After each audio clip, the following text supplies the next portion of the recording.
Alleluia, alleluia, alleluia, alleluia. Alleluia, alleluia, alleluia, alleluia. Évangile de Jésus-Christ selon saint Luc. En ce temps-là, les disciples qui rentraient d'Emmaüs racontaient aux 11 apôtres et à leurs compagnons ce qui s'était passé sur la route et comment le Seigneur s'était fait reconnaître par eux à la fraction du pain.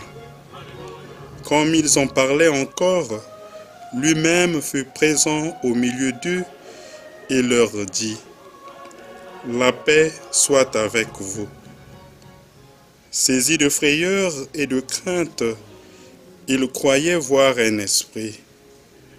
Jésus leur dit : « Pourquoi êtes-vous bouleversés? Et pourquoi ces pensées qui surgissent de votre cœur? Voyez mes mains et mes pieds, c'est bien moi. Touchez-moi, regardez, un esprit n'a pas de chair ni d'os, comme vous constatez que j'en ai. » Après cette parole, il leur montra ses mains et ses pieds. Dans leur joie, ils n'osaient pas encore y croire et restaient saisis d'étonnement. Jésus leur dit : « Avez-vous ici quelque chose à manger ? » Ils lui présentèrent une part de poisson grillé qu'il prit et mangea devant eux. Puis il leur déclara : « Voici les paroles que je vous ai dites quand j'étais encore avec vous. Il faut que s'accomplisse tout ce qui a été écrit à mon sujet dans la loi de Moïse, les prophètes et les psaumes. » Alors il ouvrit leur intelligence à la compréhension des Écritures.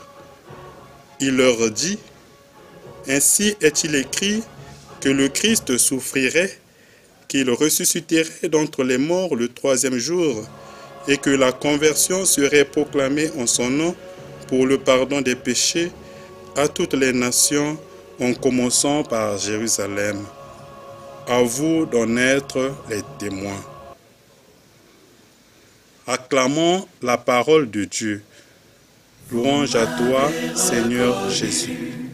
À la fraction du pain, prenez-le, vous m'avez reconnu dans ce pain en vos mains. Mangez-le, avec vous je conclus une alliance nouvelle. Avec vous je conclus une alliance éternelle. Voici le commencement. Chers frères et sœurs, nous célébrons le 3e dimanche de Pâques. Les textes que nous propose la liturgie pour notre méditation nous présentent 2 aspects. L'apparition de Jésus ressuscité et le témoignage des apôtres. Dans l'extrait de l'évangile de Luc, Jésus apparaît aux disciples. Cette apparition s'inscrit dans le contexte où les 2 disciples revenus d'Emmaüs témoignent qu'ils ont rencontré Jésus ressuscité et l'ont reconnu à la fraction du pain. C'est à ce moment que Jésus apparaît à ses disciples et les rassure qu'il est vivant, qu'il n'est pas un esprit.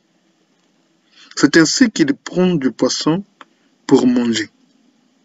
La différence entre lui, le ressuscité, et un esprit se situe à ce niveau. On peut le toucher et il peut manger. Après avoir mangé du poisson, Jésus rappelle aux disciples ces paroles qui doivent s'accomplir. Tout ce qui a été écrit de lui dans la loi de Moïse, les prophètes et les psaumes doit s'accomplir. Ici, il essaie de parler de la typologie.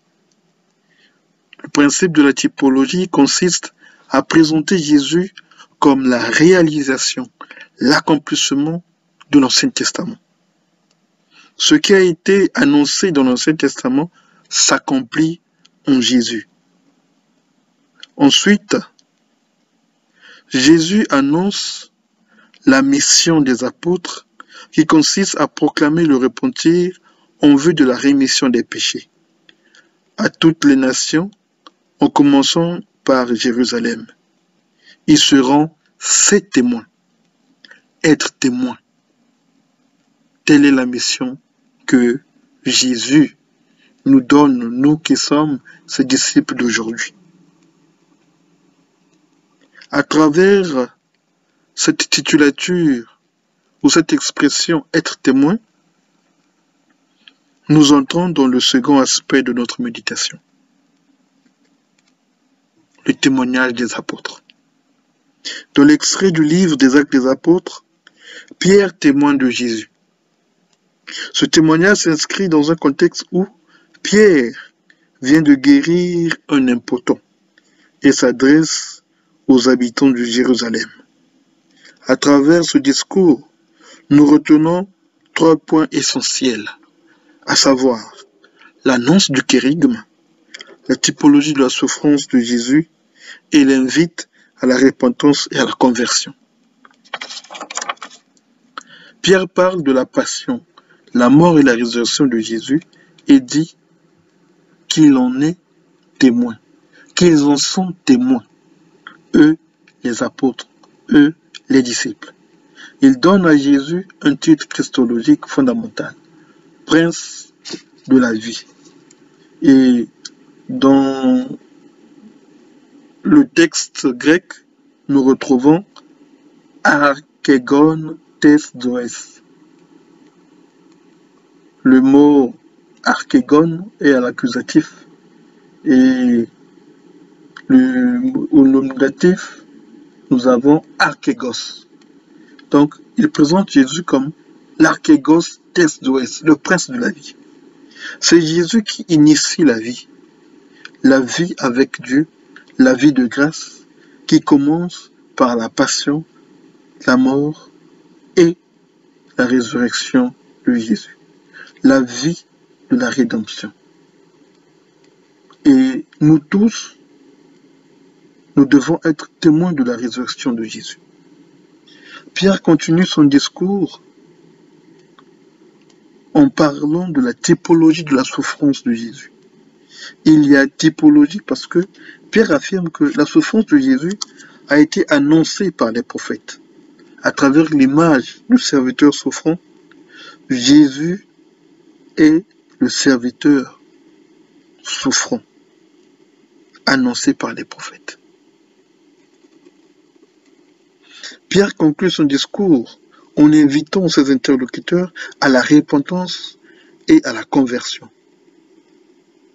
Nous qui sommes aussi témoins de Jésus, nous devons faire l'expérience qu'a faite Pierre, c'est de la présence réelle de Jésus dans nos vies. Pierre fait l'expérience de l'absence physique de Jésus et de la présence réelle de Jésus, une présence mystique. Jésus agit puissamment à travers Pierre et les autres apôtres.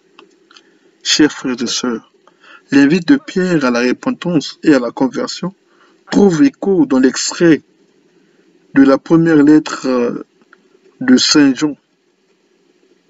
Jean invite les chrétiens à ne pas pécher et à se référer à Jésus, lui, le médiateur entre Dieu et les hommes. Il donne la consigne de garder les commandements de Jésus. Pour demeurer dans la vérité, il faut garder les commandements de Jésus. Cela signifie qu'il faut aimer Dieu et les autres dans la vérité. L'unique message qui se dégage des textes que nous propose la liturgie n'est que celui du témoignage du ressuscité. Nous devons être des témoins du ressuscité. Soyons témoins du ressuscité, non seulement en annonçant la parole, mais aussi en la concrétisant dans notre vie. Bon dimanche. Vous m'avez reconnu dans ce pain en vos